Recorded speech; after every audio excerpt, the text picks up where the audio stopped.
दोस्तों, धर्म के नाम पर नफरत फैलाने वाले हिमांशु जोशी जैसे नफरती चिंटू समाज में जहां शांति हो, खुशहाली हो और भाईचारा हो, वहां पर पहुंचकर धर्म का हवाला देकर हर जगह नफरत फैलाना शुरू कर देते हैं। जैसे हाल ही में उत्तराखंड के हल्द्वानी और बागेश्वर में हिमांशु जोशी जैसे नफरतखोरों ने संत रामपाल जी महाराज के आश्रम के खिलाफ बेबुनियादी इल्जाम लगाकर गुंडागर्दी करने की कोशिश करी थी। साथ में इस चिंटू ने जो इल्जाम संत रामपाल जी महाराज और उनकी किताबों पर लगाए थे, उनका जवाब देने के बाद, उनके प्रमाण दिखाने के बाद भी ये नफरती चिंटू बाज नहीं आ रहा है। अगर सनातन धर्म को ऐसे गालियां दी जाएंगी तो हमारा जीना फिर बेकार है इस उत्तराखंड में, इस भारत में। इतना बड़ा महाकुंभ आप सभी ने देखा, उसके बाद भी अगर ऐसे पाखंडियों को ही हमने खोजना है तो फिर बेकार है हमारा तो रहना यहाँ पर। इतना बड़ा महाकुंभ आप सभी ने देखा।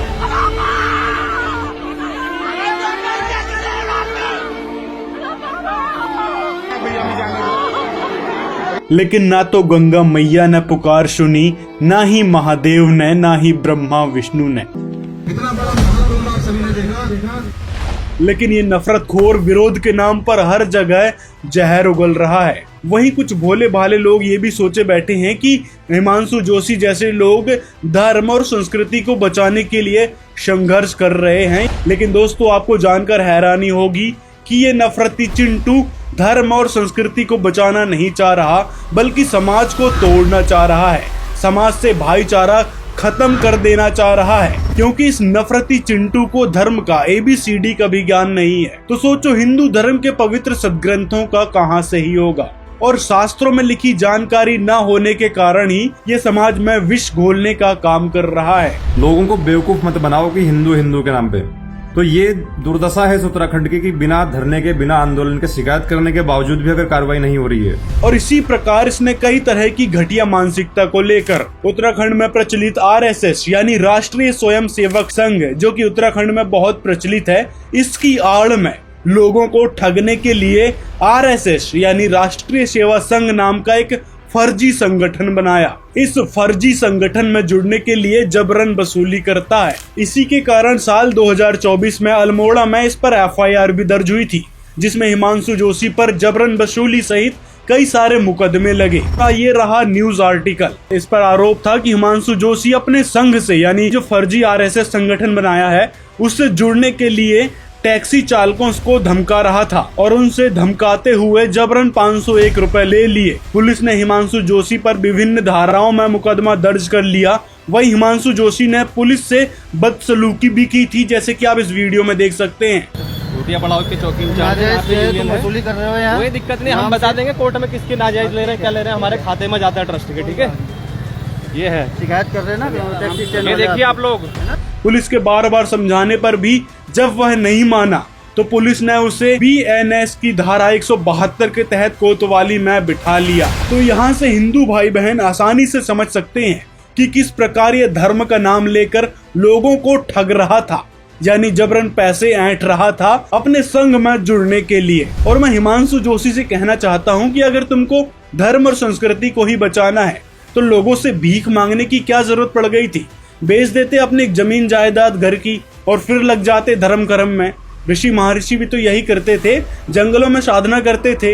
यदि धर्म को ही बचाना है तो घर द्वार बेचो, क्यों लोगों से जबरन भीख मांग रहे हो। तो यहीं से आपका लालच समझ आ रहा है कि किस प्रकार आप धर्म का नाम लेकर फर्जी संगठन बनाकर लोगों से धन ऐंठना चाह रहे हो। अगर दोस्तों इसको लालच नहीं होता तो पहले तो ये हिंदू वाहिनी सेना में था, लेकिन न जाने इसको कौन सी सनक लगी, इसने साल 2024 में अपना RSS यानी राष्ट्रीय सेवा संघ नामक फर्जी संगठन बना लिया, जिसमें न जाने कितनी प्रकार की आपराधिक गतिविधियों को अंजाम देते हुए ये समाज में नफरत का विष घोलने लगा। तो ये काम होते हैं असुरी प्रवृत्ति के लोगों के, और इसी असुरी प्रवृत्ति के कारण इसने साल 2023 में संत रामपाल जी महाराज की किताबों का विरोध किया था और संत रामपाल जी द्वारा लिखित किताबों को जलाया भी था, जिसके कारण इस पर FIR भी दर्ज हुई थी और शायद कुछ दिन जेल में भी रहना पड़ा था। पहले भी हमने इस पर कार्रवाई कराई थी और ये सारे पोस्टर यहाँ से उठा करके जो है जला दिए गए थे, जिस संबंध में थाने में भी बुलाया गया था। लेकिन फिर भी ये नफरतखोर सुधरा नहीं, बार बार संत रामपाल जी महाराज के ज्ञान का विरोध करता रहा। और इसी बीच अब साल 2025 में भी ये विरोध कर रहा है। आज से नहीं, कई टाइम से हम इस पे आवाज उठा रहे हैं, कम से कम 3 से 4 साल हो चुके हैं। तो दोस्तों ये होते हैं अंधे गधे, जिनके बारे में संत रामपाल जी कहते हैं, हमारा किसी से विरोध नहीं है, हम ना किसी राजनीति को इच्छा रखते हैं किसी राजनीतिक व्यक्ति से, ना राजनीति में हमारा हिस्सा है। हम एक धार्मिक संस्था चला रहे हैं और पूरे विश्व में जाएगा, इसको कोई रोक नहीं सकता। जैसे इस मार्ग का कोई विरोध करेगा, भगवान का मार्ग है ये, इसमें कोई बाधक बनेगा वो अंधा गधा होगा, अंधा गधा। जैसे एक समय एक अंधा गधा रेल की पटरी पर खड़ा हो गया और उसने देखा भाई गड़गड़ गड़गड़ होता आ रहा है, कोई तुझे डिस्टर्ब करने आ रहा है। जिधर से उसने आहट सुनी उधर दोनों पैर कर लिए पिछले और दलुत्ती पिना ली कि मुझे कोई छेड़ेगा।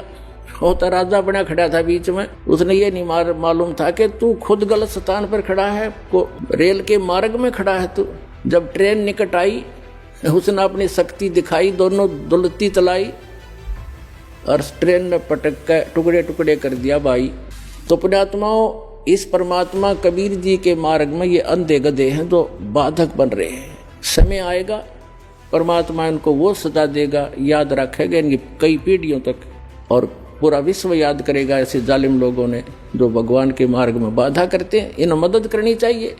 ऐसा परोपकार हो रहा है, लाखों लोगों के सुख हो रहे हैं, बुराइयां छूट रही हैं, समाज की कुरीतियां दूर हो रही हैं, इनको वो एक आंख नहीं सुहा रही है। और इसी कारण ये बौखलाया है संत रामपाल जी महाराज के नाम से, जिसके कारण इसने कई सारे झूठे एलिगेशंस लगाए। जैसे कि इसने बोला भी था कि संत रामपाल जी पर बलात्कार का आरोप लगा है, और जो खुद उम्र कैद की सजा काट रहा है बलात्कार और अन्य कई धाराओं में। मैं इस नफरती चिंटू से पूछना चाहूंगा कि क्या सबूत है तेरे पास, और किस बेस पर तुम कह रहे हो कि संत रामपाल जी पर बलात्कार जैसा कोई आरोप भी है। ऐसे ही मीडिया वालों ने भी बलात्कार संबंधी कई सारे आरोप लगाए थे संत रामपाल जी महाराज पर, जिसके चलते उनको माफी भी मांगनी पड़ी थी। देखिए, अमर उजाला का ये अखबार यहाँ पे 26/8/2017 में इसने छापा था, जिसमें इन्होंने कई सारी चीज लिखी थी संत रामपाल जी महाराज के बारे में। लेकिन फिर 27/8/2017 में फिर इसने माफी भी मांगी थी कि रामपाल जी पर दुष्कर्म का कोई आरोप नहीं है, रामपाल पर दुष्कर्म की चर्चा तथ्यात्मक नहीं है, इसका खेद है। इसी प्रकार दूसरी खबर ये देखिए, दैनिक भास्कर की है। यहाँ पर भी आसाराम के प्रकरण से रिलेट करके संत रामपाल जी महाराज पर दुष्कर्म यानी बलात्कार से रिलेटेड आरोप दिखाया गया था, लेकिन उसके लिए भी अगले दिन उन्होंने माफी मांगी कि रामपाल जी पर नहीं है दुष्कर्म के आरोप। तो इसी से इसकी मानसिकता को समझ सकते हैं कि किस प्रकार ये समाज में रहकर और समाज के लोगों को ही लड़ाकर एक दूसरे का दुश्मन बना रहा है। ऐसे लोगों को समाज में रहने का बिल्कुल भी हक नहीं है। इसी प्रकार इसने और भी संत रामपाल जी पर एलिगेशन लगाए थे और कहा था कि संत रामपाल जी महाराज के आश्रमों में अवैध रूप से महिलाओं को ले जाया जाता है। यहाँ से बहन बेटियों को ले जाया जा रहा है हरियाणा में या अन्य राज्यों में जो है जहाँ पे इनके आयोजन हो रहे हैं, और इतनी लड़कियां यहाँ से गायब हो रही हैं, महिलाएं गायब हो रही हैं। इसके पीछे ये भी तो कारण हो सकता है। तो बड़ा आक्रोशित है मन आज, मैं आप सभी को बताना चाहता हूँ। मैं इस नफरती चिंटू हिमांशु जोशी से पूछना चाहूंगा कि क्या सबूत है तेरे पास जो इस प्रकार के गंभीर आरोप संत रामपाल जी महाराज पर चिल्ला चिल्ला कर लगा रहा है, उनके आश्रमों पर लगा रहा है। पहली बात तो दुष्टता की हद पार कर दी है इस नफरतखोर ने कि किस प्रकार समाज में ये झूठ बोल बोल कर विष घोलने की कोशिश कर रहा है। जो इल्जाम तुम लगा रहे हो, क्या आप संत रामपाल जी के कभी आश्रम गए भी हो? क्योंकि संत रामपाल जी के आश्रम में जो भी जाता है वो अपने परिवार के साथ जाता है और उसी दिन वापस भी हो लेता है, और वो भी जाता है समागम के दिन, या तो संत रामपाल जी महाराज के बोध दिवस, या फिर जून में आ रहा है परमेश्वर कबीर साहिब जी का प्रकट दिवस, जहाँ पर 3 दिवसीय समागम होता है। और जितने भी समागम होते हैं हर चीज के लिए परमिशन विशेष रूप से ली जाती है और कानून के दायरे में ही रहकर पूरा आयोजन किया जाता है, जिसमें लाखों की संख्या में लोग आते हैं। अब सबूत तो तेरे को दिखाना ही पड़ेगा कि सबूत क्या है और किस बेस पर तू कह रहा है। तो दोस्तों, कहने का मतलब है कि इसने संत रामपाल जी पर जो एलिगेशंस लगाए थे उसके बारे में इसके पास कोई सबूत नहीं है, केवल ये लोगों को भड़काना चाह रहा है संत रामपाल जी महाराज के नाम से, और इसी कारण इसने ये सारी झूठी अफवाह फैलाई है कई तरह की। साथ में इसको पता भी है कि ज्ञान गंगा पुस्तक में जो लिखा है वो हमारे सदग्रंथों से प्रमाणित है, हमारे ग्रंथों में ही वो कथा लिखी है, क्योंकि हमने पिछली वीडियो में इसको बता दिया था लेकिन ये फिर भी नफरत का बीज लगातार बो रहा है समाज के लोगों में। इसी प्रकार इसने जो है बरवाला का मास्टरमाइंड संत रामपाल जी को बताया था। पुलिस पे ही गोलियां चलवाने वाला है रामपाल, उसी के चक्कर में अंदर है बरवाला हत्याकांड का मास्टर। तो इसके बारे में भी इसने वही फर्जी मीडिया चैनलों से जो वीडियोस देखी थी उसी के हवाले से बोल रहा है, जबकि उन मीडिया चैनलों में जो भी अफवाहें फैलाई गई थी, सारे के सारे जो इल्जाम लगाए गए थे, उनसे रिलेटेड कोई केस बना ही नहीं है संत रामपाल जी पर। और जो केस बने थे, संत रामपाल जी उन सभी में बाइज्जत बरी हो चुके हैं। जैसे कि आप इसमें देख सकते हैं, ये रहे कुछ न्यूज आर्टिकल। जो इल्जाम लगे थे वो बेबुनियाद साबित हुए हैं। जैसे कि ये बंधक बनाने वाला केस संत रामपाल जी पर लगा था, उसमें भी संत रामपाल जी बाइज्जत बरी हो चुके हैं। आगे देखिए, इसमें जो है संत रामपाल जी महाराज को बंधक बनाने व सरकारी काम में बाधा डालने, इन दोनों मामलों में निर्दोष बरी कर दिया गया है। इससे रिलेटेड ये आर्टिकल है। अगला आर्टिकल फिर इस भ्रष्ट न्यूज चैनल से रिलेटेड है कि न्यूज चैनल में किस प्रकार ये संत रामपाल जी महाराज के बारे में ऊटपटांग बातें कहते हैं, जबकि संत रामपाल जी 4 साल में 5 केसों में बरी हो चुके हैं। लेकिन ये बिकाऊ मीडिया सच्चाई नहीं दिखाती। जमीन की रजिस्ट्री के लिए खुद को कमला दिखाने वाले बुआ समेत 3 दोषी फरार हो गए हैं, जिन्होंने संत रामपाल जी पर इल्जाम लगाए थे करौथा आश्रम को लेकर। ऐसे ही रामपाल जी पर 2 और मामले थे, सरकारी काम में बाधा डालने और बंधक बनाने, तो उनमें भी संत रामपाल जी बाइज्जत बरी हो चुके हैं। अगला केस देखिए, यहाँ पर 2021 का है ये। ड्रग्स मामले में रामपाल सहित 5 बरी। कोर्ट बोला सिर्फ दवाइयां मिलना अपराध नहीं है। यानी मीडिया ने जो फर्जी अफवाह फैलाई थी कि संत रामपाल जी के आश्रम में की दवाइयां मिली, कई तरीके की और शक्तिवर्धक दवाइयां मिली, तो इससे स्पष्ट होता है कि संत रामपाल जी महाराज के आश्रमों में ऐसी कोई गतिविधि नहीं हुई थी। ये सरासर मीडिया के द्वारा चलाई गई एक भ्रामक खबर थी और पुलिस वालों ने फर्जी केस दर्ज कर लिया था। तो संत रामपाल जी इस केस में भी 2021 में बाइज्जत बरी हो चुके हैं। इसी प्रकार करौथा में जो रामपाल जी पर आरोप लगा था गोलीकांड और हत्या वाला, तो उसमें भी संत रामपाल जी बाइज्जत बरी हो चुके हैं। और इसी प्रकार धार्मिक भावनाओं को भड़काने के हिसाब से FIR दर्ज करवाई है कुछ भक्तों के खिलाफ। उसी प्रकार पहले भी संत रामपाल जी और उनके कुछ भक्तों के खिलाफ धार्मिक भावनाओं को भड़काने के लिए FIR दर्ज करवाई गई थी। तो उस केस में भी संत रामपाल जी बाइज्जत बरी हो गए हैं और उनके साथ जो भी जिन लोगों का नाम उन नफरती लोगों ने लिखवाया था FIR में, वो भी बरी हो चुके हैं। ये देख सकते हैं आप, संत रामपाल जी को बड़ी राहत, धार्मिक भावनाएं भड़काने के केस में डिस्चार्ज कर दिया गया है। यहाँ पर एक और केस में फिर संत रामपाल जी बाइज्जत बरी हो गए हैं। करौथा में सतलोक आश्रम के लिए अवैध तरीके से भूमि अर्जन करने का आरोप लगा था, उसमें भी संत रामपाल जी बाइज्जत बरी हो गए हैं। यानी कि जो जो इल्जाम इन नकली गुरुओं ने लगाए थे या फिर पुलिस वालों ने फर्जी FIR काटी थी, सभी केसों में संत रामपाल जी बाइज्जत बरी हो चुके हैं। इसी प्रकार जो भी अभी केस चल रहे हैं वो भी फर्जी और बेबुनियाद हैं, उसको लेकर भी कार्यवाही जारी है और जल्द से जल्द संत रामपाल जी बाइज्जत बरी ही होंगे, क्योंकि वो सारे इल्जाम फर्जी जो हैं, जैसे ये इल्जाम फर्जी थे, इसी प्रकार आगे जो भी इल्जाम उन पे लगे हैं सारे के सारे बेबुनियाद और फर्जी हैं, जिनका कोई सबूत दूर दूर तक नहीं मिल रहा है। बस तारीख पर तारीख आगे देते जा रहे हैं और देशद्रोह से रिलेटेड तो कोई केस बनता ही नहीं है।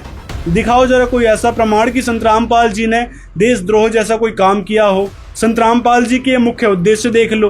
संत रामपाल जी समाज सुधार के लिए कितना योगदान दे रहे हैं, समाज सुधार के लिए कितनी सारी मुहिम चला रहे हैं। इसी प्रकार एक और है, रामपाल केस में खराब जांच के लिए कोर्ट ने पुलिस को फटकारा। अगला आर्टिकल ये भी है कि धोखाधड़ी मामला है, रामपाल सहित 4 आरोपी बरी, 3 दोषी करार। मतलब यहाँ पे जमीन की धोखाधड़ी वाला फिर वही है, उसमें भी संत रामपाल जी बाइज्जत बरी हो गए हैं। तो इससे स्पष्ट होता है दोस्तों, संत रामपाल जी महाराज और उनके शिष्य हमेशा ही कानूनी प्रक्रिया का पालन करते हैं, कभी भी कानून का उल्लंघन नहीं करते, हर काम कानून के दायरे में रहकर ही करते हैं। लेकिन ये सरकार और पुलिस फिर भी हमें कोऑपरेट नहीं करते। ये लिख नहीं सकते हिंदू साहिबान नहीं संजय गीता जो तुम महिमा पढ़ने कैसे लिख दिया? अरे नहीं लिख सकते तुम ऐसे, इसमें बैठा बंद दिया। चलो क्या इसको भी करो। वहीं दूसरी तरफ ऐसे गुंडे लोग जो धर्म का नाम लेकर वसूली करते हैं, समाज में नफरत का विष घोलते हैं, उनकी बात बड़े अच्छे से सुनी जाती है।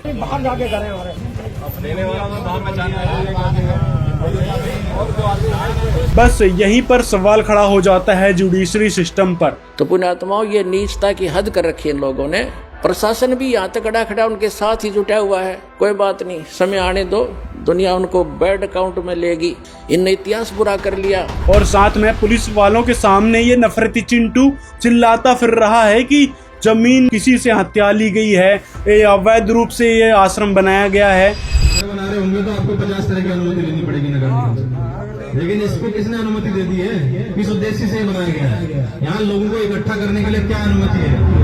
क्या तेरे से परमिशन ली जाएगी क्या मकान बनाने या फिर आश्रम निर्माण के लिए? क्योंकि सरकार से ऑलरेडी परमिशन लेके ही सारा काम किया गया है, जबकि पुलिस वालों को पता है कि सारे डॉक्यूमेंट लीगल हैं और कंस्ट्रक्शन भी लीगल बेस पे हुआ है। जमीन संबंधी या फिर कंस्ट्रक्शन संबंधी सारे डॉक्यूमेंट मौजूद है, लेकिन पुलिस वाले भी इस नफरती के लिए कुछ नहीं बोल रहे हैं। तो संतरामपाल जी महाराज के हर शिष्य को उम्मीद है प्रशासन से कि प्रशासन सच्चाई का समर्थन करेगी और हिमांशु जोशी जैसे फर्जी लोगों के खिलाफ सख्त से सख्त कार्रवाई होगी, क्योंकि ये शांतिपूर्ण समाज में नफरत का बीज फैलाना चाह रहा है। इसके खिलाफ कड़ी से कड़ी कार्रवाई हो, यही हम संतरामपाल जी महाराज के सर्व शिष्य मांग करते हैं। और रही बात, इसने जो संतरामपाल जी महाराज की पुस्तकों से कुछ बातें निकाली है, जिसको लेकर ये कहता है कि संतरामपाल जी ने अपने मन गढ़ंत तरीके से लिख दी है और हमारे देवी देवताओं को अपमान कर रहे हैं। कहाँ मिलता है इसके बारे में प्रमाण? पिछली वीडियो में हमने प्रमाण बहुत सारे दिखाए थे इससे रिलेटेड। तुलसी के साथ धोखा करके देखिए विष्णु भगवान के बारे में क्या लिखा हुआ है, उसके साथ क्या किया। ये चीजें इसके ज्ञान गंगा किताब में लिखी हैं, जिसका विरोध चल रहा है। तो इससे भी स्पष्ट होता है कि इस पढ़े लिखे अनपढ़ ने कभी सदग्रंथों को खोल कर ही नहीं देखा। शंख चूर्ण के वेश में जगत प्रभु यानी भगवान श्री हरि सो गए। नारद उस समय तुलसी के साथ उन्होंने सुचारू रूप से हास विलास किया। तुलसी ने कहा, मायावेश बताओ तो तुम कौन हो? तुमने कपट पूर्वक मेरा सतीत्व नष्ट कर दिया, मैं सती नहीं रह सकी। इस किताब में पर आपके पास क्या प्रमाण है? किस ग्रंथ में चीज लिखा हुआ है कि ऐसा किया? ये रामपाल को बता के गए थे क्या भगवान? अच्छा, रिमिक्स आइटम है ये। तो ये था इस नफरतखोर चिंटू हिमांशु जोशी का पूरा सच प्रमाण के साथ। तो आप सभी से निवेदन है, इस वीडियो को ज्यादा से ज्यादा शेयर करें, अपनी राय कमेंट में भी जरूर बताएं। मिलते हैं अगले वीडियो में।